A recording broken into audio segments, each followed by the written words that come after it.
Hello friends, welcome back to our channel again. So in this video we are going to talk about Go language, which is a programming language, and we will also know how to install Go on our Windows, and also we will create a simple small Golang project.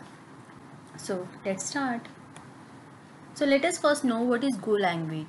So Go is a programming language which is also known as Golang, and it was developed in the year 2009 by Google, and it has recently gained a lot of momentum and preference by most of the developers.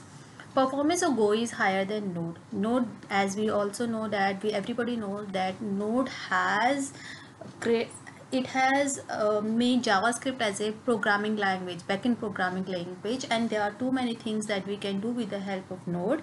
But Go has made the performance higher than Node. So just think about it. So in terms of scalability, both the languages might be similar to some extent. You won't be finding any difference between both of them. But if we talk about concurrency, so Golang supports concurrency better, which makes it fit to make scalable applications. It's being considered as a replacement of Python also, and because it provides high speed and more good advanced web development features, and this is much faster than Python. Golang is also a good language for backend applications, and the main difference between JavaScript and Golang is that, like JavaScript, Golang also had types and methods and supports object-oriented programming styling, but unlike JavaScript, it does not have any type hierarchy. So now the question comes in our mind, how to install Go.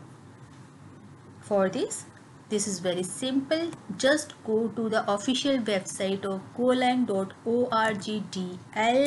Here you will see all the features that it has. Like for example, if you have Windows, then you can use this link. If you are using Apple Mac operating system, you can use this, Linux this, and source this. So you can very easily download and install Go on your system. So once Go is installed, you can check the version of the Go on your system, or you can simply just type. Let me show you how you can do this. You can simply just type here Go version. Since I already had installed Go on my system, so it should be showing the version. So now since it is showing me the version, so that proves that Go is already installed and with this version. So next thing is how you will set up Golang development environment. So first of all, whenever like for example, if you are working on Windows 10 or such operating system, so by default, whenever you are installing something or any new softwares, the project folder is created in C drive, like C colon users, then username, and this username is particularly your Windows username with which you have logged in. So when you have installed Go in your system, then just to check whether Go is installed or not, then it will definitely, if you are going to create your project, then by default it will create that project inside C users and your username. For example, if my username is rita.dhiman, then it will install that inside rita.dhiman. So next step is to create a Golang project folder. So for example, let me show you for example, here this is my directory, but here you will not see any Go project here. Go nothing. So now we are going to create a project, and by default it will take this place only. It will go to C users and rita.dhiman. So what we have to do, first of all, we will create a project here with the help of command prompt. So go, just type this inside. MD means make directory, and this is percentage. User profile means inside your Windows credentials folder. Go project, you can give any name. I'm just giving Go project, correct? See, this is the project. Now if you check in that, you will see this Go project has been created, but this is currently blank. So Now we will create some folders inside this. Next step is create a bin folder inside this, like this. So see, if I go to, the bin is created, correct? Okay, so next step is package pkg, and next step is src. So your note src files would lie inside src, whatever files you create with go extension, those will be saved inside src folder.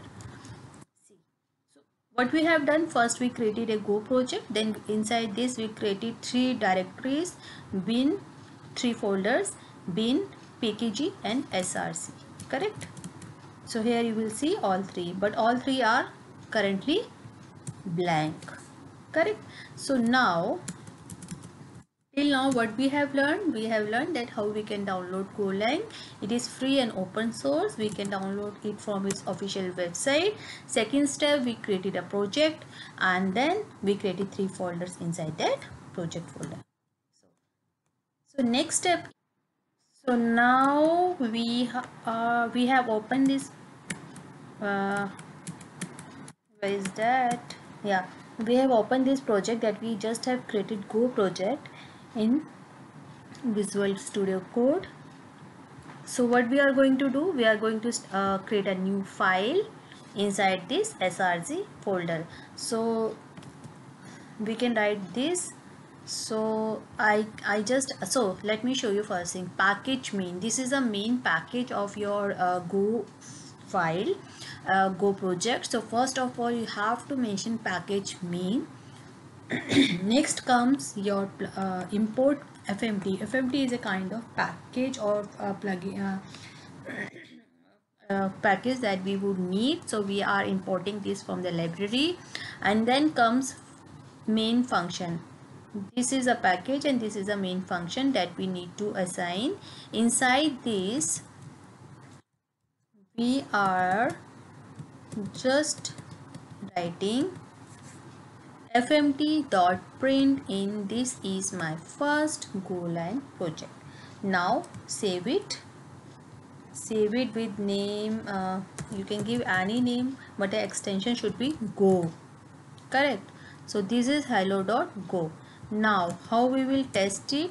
So since we have done this and we have saved it like hello.go, open your command prompt and type the following. Open your command prompt to check this file. So let us reach here. First of all, this is your folder, copy.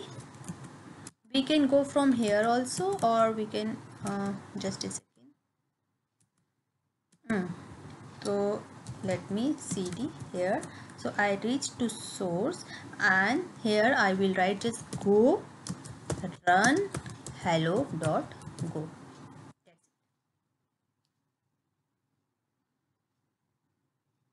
So can you see this? This is my first Golang project. So this way we created our first hello document in Go language, and in my next tutorial, in my next video, I will tell you how we can do advanced programming with Go.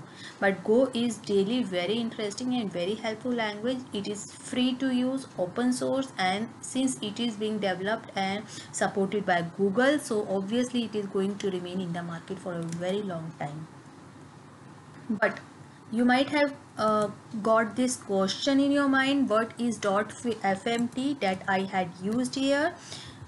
So let me tell you that also. FMT stands for format package. For example, we are writing something, we are using some string, some other formatting that needs to be formatted, then we use this package. This package is used for formatting purpose, which allows to format any basic strings, any value which is being used in the code, and printing that. So you can use that value for debugging purpose, for writing into a file, or showing any error messages. So you can do error handling also with the help of FMT file. So thanks for watching this video. I hope you have learned something new about this language, and we will come up with some more interesting videos, informative videos. Please keep on liking, sharing and commenting on this video. Thank you.